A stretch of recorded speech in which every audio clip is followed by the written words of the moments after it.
It's not often that we get to hear such empowering messages from our male leaders. And when we talk about male leaders, particularly in religious organizations, it has an even more powerful impact. And this is something that we as a ministry have been working towards, in strengthening our partnership with religious organizations, irrespective of the faith that we come from.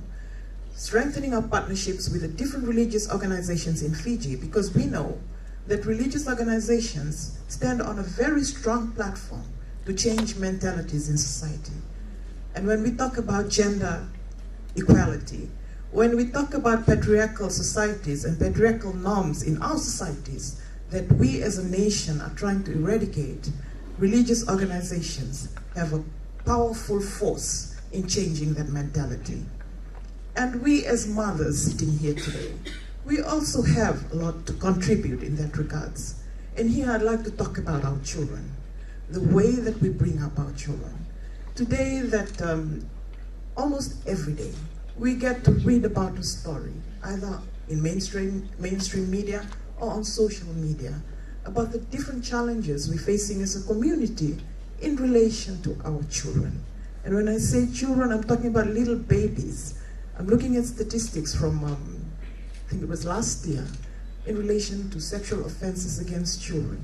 And I see that our youngest victim is 1 year, 9 months. One is 1 year, 9 months, one is 1 year, 10 months. Sexually assaulted by a father and a grandfather. And that's the reality of the Fiji that we live in today. And we as mothers, we need to ask ourselves what our role is in relation to eradicating this nuisance, this cancer from our society. And we have a lot to contribute. And in the ministry, apart from the child welfare services that we carry out, the gender equality and women empowerment programs that we have today is a good example of that. I'd also like, on behalf of the ministry, to thank the good Reverend for the message, and I hope that I will continue to see such strong messages from our religious leaders across every denomination in Fiji here on.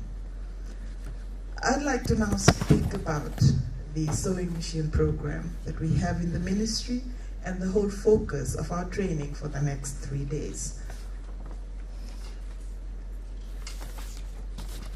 This program, the sewing machine program, became prominent through the establishment of the Fiji Women's Federation and the bilateral relationship that was formed with the All China Women's Federation in 2009. It used to exist in the ministry prior to that, but it became truly prominent from 2009 onwards. Cabinet, when endorsing the establishment of the Fiji Women's Federation in 2009, also allocated 160,000 to the Department of Women to facilitate office setup, recruitment of staff, and initial program planning and delivery. At the first advisory committee meeting, the need for involvement of women in the formulation of policies from the introductory phase was highlighted.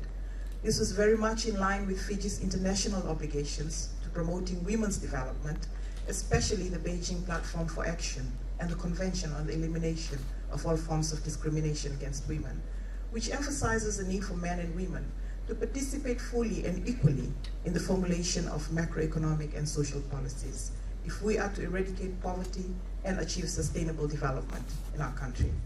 In this respect, the impact of policies on women will be more likely to be considered in the country's development programs. What followed was a dedicated team from the Fiji Women's Federation beginning to register member organizations throughout Fiji and aligning their core programs to the 5 thematic areas of the Women's Plan of Action, which are the formal sector employment and livelihood, equal participation in decision-making, eliminating violence against women, access to basic services, and women in the law. This exercise highlighted the service delivery strengths of each organization, and from it stemmed the idea of outsourcing of various Women's Plan of Action programs and activities to non-government sector in the community, improving the implementation of the National Women's Plan of Action. The Sewing Machine Program is one of the major programs coordinated under the Fiji Women's Federation. The main objective of the Sewing Machine Program is to empower Fijian women into a livelihood program through their registration with the ministry. Not only are they assisted through sewing machines, but they also access income-generating programs and sewing skills training. The sewing machine program also provides an opportunity for women to develop project management skills and embark on social entrepreneurship, whereby they're able to employ other women with them in their income-generating projects. The women who are assisted through the sewing machine programs have been able to sew garments and showcase them at national events like the Fiji Women's Expo, National Women's Expo, as well as fulfill the clothing needs of their families. Some of the milestone achievements of the sewing machine program are the establishment of a network with around 1,702 women's groups, the establishment of the National Sewing Center at the Fiji National Council for Disabled Persons complex on Brown Street in 2010, which has to date empowered over 50 able-bodied social welfare recipients and persons living with disabilities to acquire garment construction skills under a 3-month training program. The extension of our partnership with Cox Fiji Limited to provide sewing machines at discounted prices to women like single mothers and widows under the welfare graduation program. The establishment of 2 women resource centers funded by the Fijian government and dedicated to the sewing program.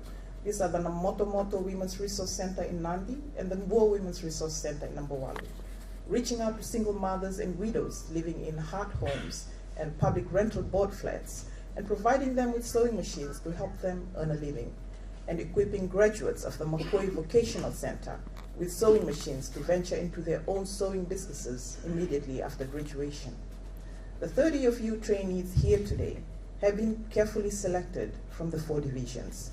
I thank you for availing yourselves for this very important training. You are already well versed with sewing skills. This training aims to refresh and elevate your knowledge on sewing, pattern drafting, and sewing machine maintenance. By the end of Friday, you'll be able to train other Fijian women with basic skills on sewing, pattern drafting, and sewing machine maintenance. So you will become mechanics of sewing machines after this training. So that means I don't get to see any more broken down machines in my office. The ministry currently has only 1 trainer for these 3 core skills for the whole of Fiji. I think you'll all know Dima, this dedicated woman who's traveled throughout Fiji day and night carrying out these programs for the ministry. We will be calling on you now after your training and certification on Friday to go out and facilitate our trainings for other women in the areas that you come from. And as trainers, you'll be eligible for allowances for the duration of the training. So a certain degree of professionalism, of knowledge, of skill, we have seen in you. And that is why that is the main emphasis of you being here. Your contribution after this training will further extend the reach of my ministry in empowering more Fijian women, and particularly those who live in rural areas. In the next few months, the ministry will also be entering into arrangements with local fashion designers who have already made a name for themselves and who are willing, through the facilitation of my ministry, to come on board and further fine-tune and harness the design skills for Fijian women who have gone through the sewing training that you will help facilitate for the ministry. I'm positive that this 3 days training of trainers is a step in the right direction to further assist women who have been assisted with sewing machines with the necessary skills to fully utilize the machines for the purpose of income generation and better look after their machines while doing so. I urge you to make an effort to reach out to as many women in your communities as possible after you complete this training and receive your certificates on Friday. We must continue working together on how we will position ourselves, especially to assist our rural sisters. Let us pledge to address rural women as effectively as we can in this area of economic development. We must not also forget our obligation to help our women with disabilities, who can also be very highly productive with the right guidance. I wish you all the very best with this training, and I look forward to reading about success stories from you ladies here today in the next years. Good night.